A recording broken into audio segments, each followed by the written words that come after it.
Hi there everyone, it's Lane from LA Photography, and in this video I'm going to be talking about adding a rim light to your subject, and in this case the subject is in fact Blackness Castle.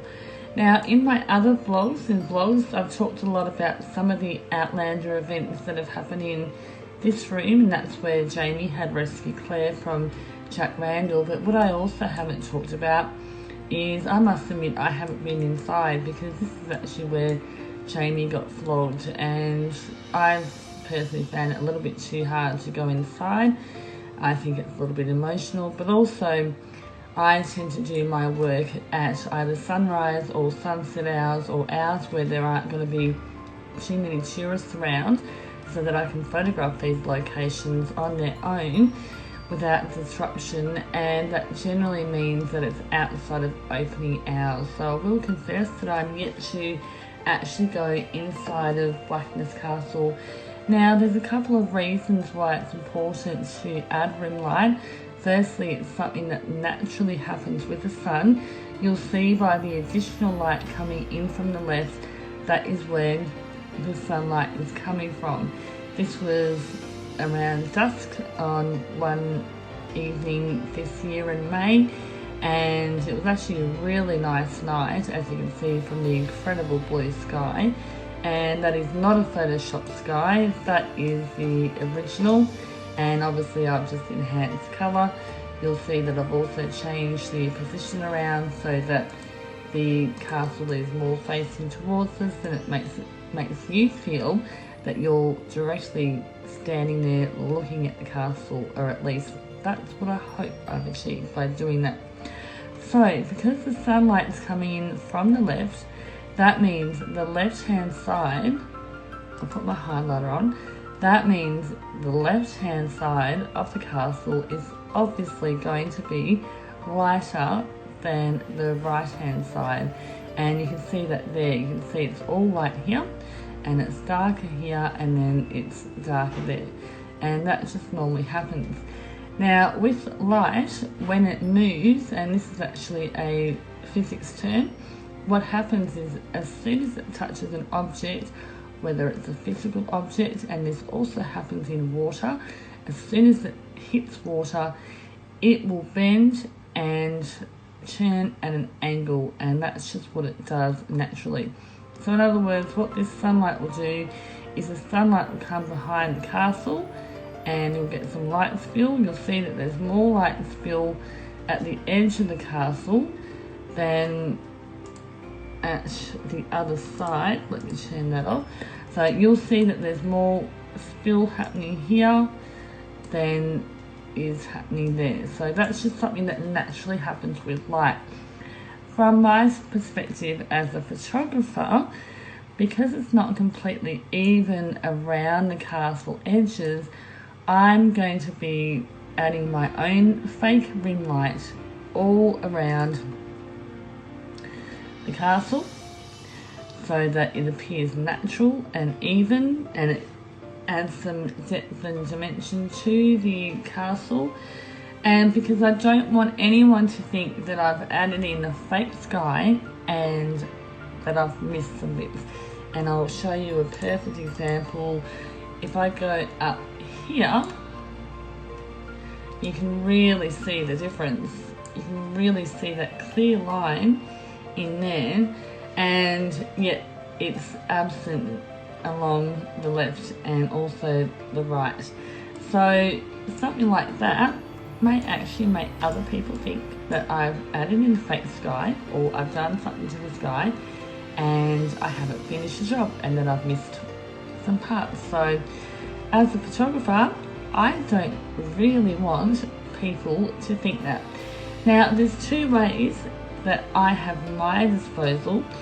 Not everyone will have both of these ways, but this is what I have at my disposal.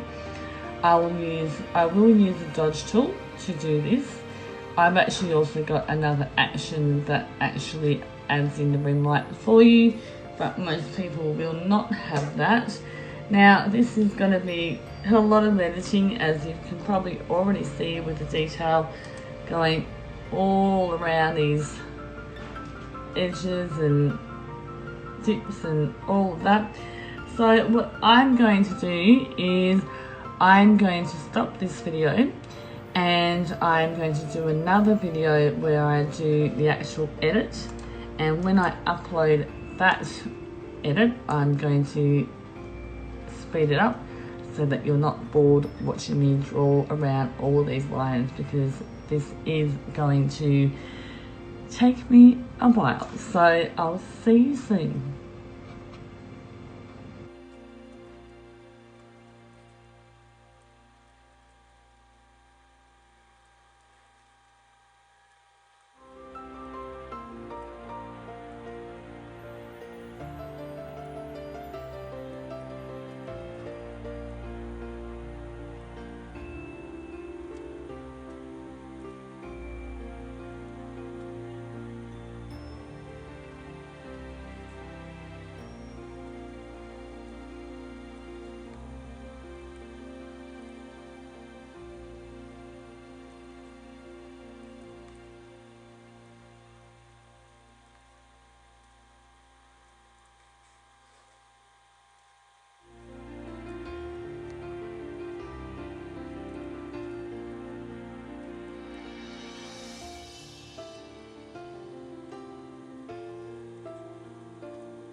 Hi again, back again.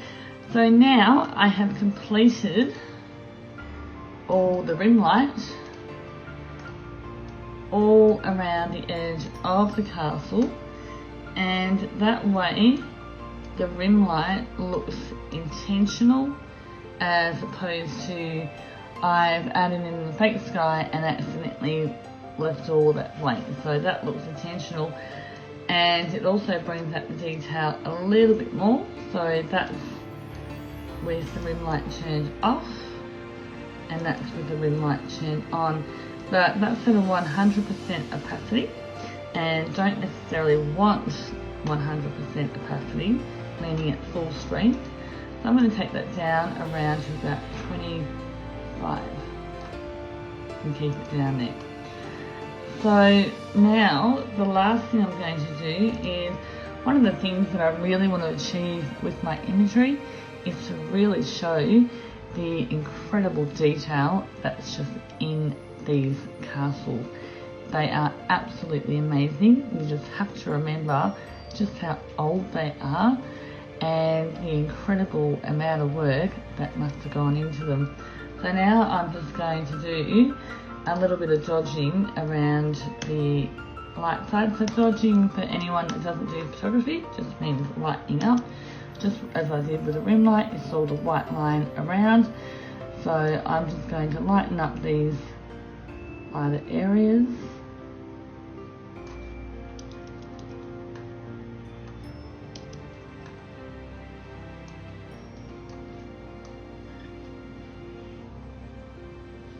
There's not a lot I need to do here.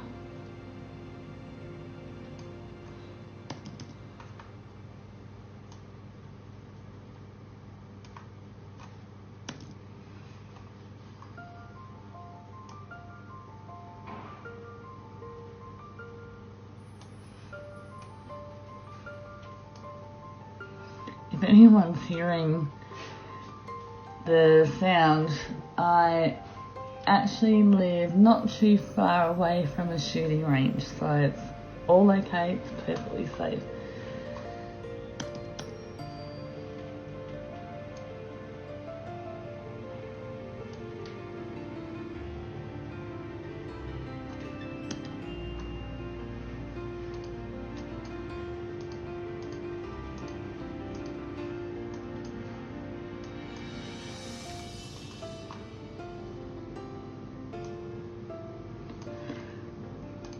And now on the opposite effect, I'm going to do what's called a burn and just add some detail to some of the dark areas. So just like the dodge added white, this will add some black, just to bring out that detail.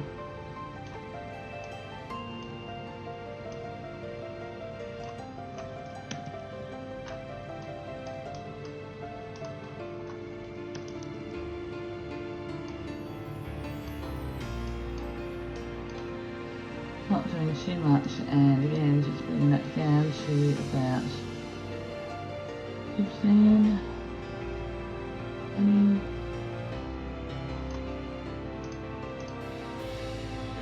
And let's see what the dodging is like.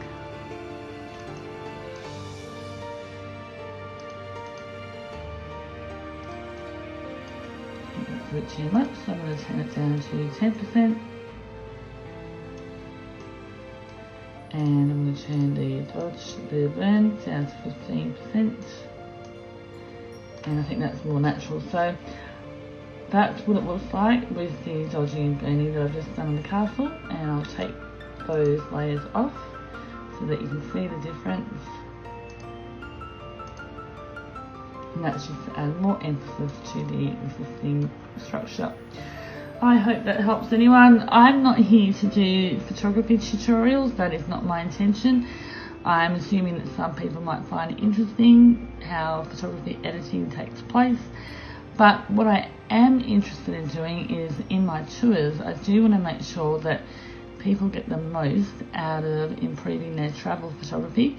So I'm hoping that if they happen to be watching any of my videos, they may actually learn some things that they might want to take into their own work. Some people coming along on the tours, I'm guessing will have some Photoshop or Lightroom skills, some won't, and hopefully we'll have time on the tours where we can sit down and we can even do a basic introduction to something like Lightroom to get started, to make sure that your travel photography is as best as it can be. Thanks for watching.